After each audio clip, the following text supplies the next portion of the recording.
বেশ পুরনো একটা ফিল এই এলাকায় পাওয়া যায়। এখানের ঘর বাড়ি, তারপর হচ্ছে মাঠ ঘাট,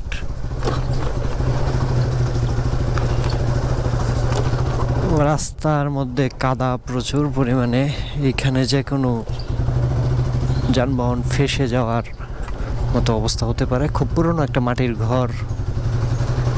এই এলাকায় মাটির ঘরের দেখা মিলল, যদিও সাদা মাটি কিভাবে বাড়িঘর তৈরি করছে মাটি দিয়ে সেটা হয়তো বা আশেপাশ থেকে মাটি নিয়ে এসে তারপর তৈরি করা হয়েছে। রাস্তার পরিস্থিতি করুণ, যেটা বলা বাহুল্য।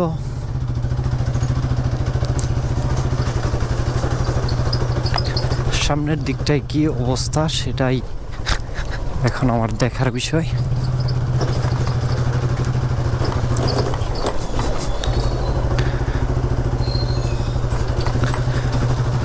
ইনফ্রাস্ট্রাকচারাল ডেভেলপমেন্ট এই এলাকায় খুব বেশি একটা হয় না, এই রাস্তাঘাট দেখলেই বোঝা যায়।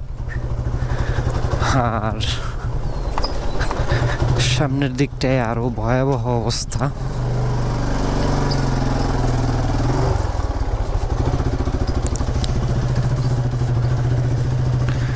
বাড়িঘরগুলোর মধ্যে একটা আর্ট আছে এলাকায়। ম্যাক্সিমাম বাড়িগুলো রাস্তার উপরে নির্মিত, অর্থাৎ রাস্তার একেবারে কোল ঘেঁষেই বাড়িগুলা। ওই পাশে নতুন একটা পুকুর হয়েছে। এলাকাটার নামটা আমি জানার চেষ্টা করছি, কিন্তু ভাইকে বসে থেকে আসলে মানুষের কাছ থেকে যদি নাই জানতে পারি তাহলে কিভাবে বলি আপনাদেরকে এই এলাকার নাম কি। কোনো একটা প্রতিষ্ঠানও নাই যে ওইখান থেকে দেখে আপনাদেরকে জানাবো যে এই এলাকার নাম আসলে কি। আমি এখন কোন রাস্তায় এগোচ্ছি, কোন দিকে যাচ্ছি সেটা যতদূর ধারণা করতে পারছি,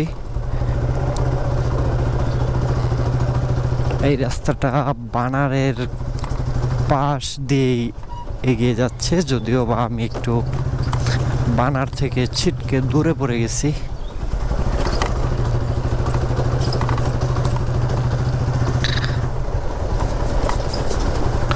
সামনের দিকে এগিয়ে যাওয়ার চেষ্টা।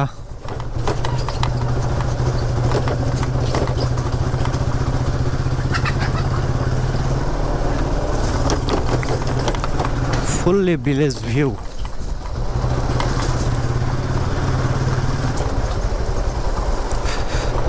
তো বৃষ্টি বাদলের দিন এই ধরনের রাস্তায় না আসার অনুরোধ থাকবে সবার কাছে।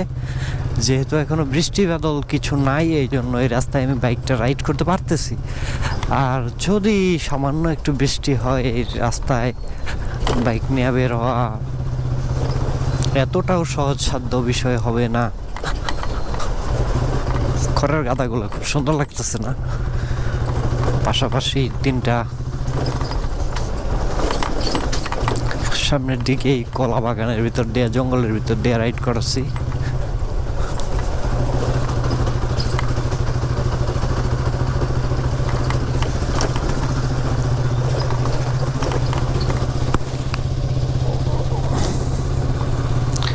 সামনে লেবু গাছের সারি সারি বেড়ার মতো দেওয়া, যাতে এই পাশ থেকে ওই পাশে কেউ না যাইতে পারে। গাছের লেবু পাইকে আছে।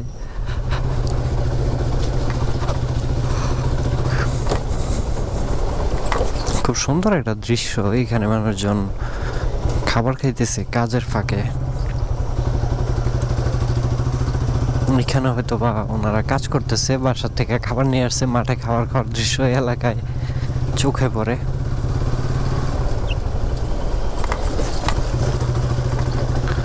সামনে এইখানে একটা খুব সুন্দর একটা ব্রিজ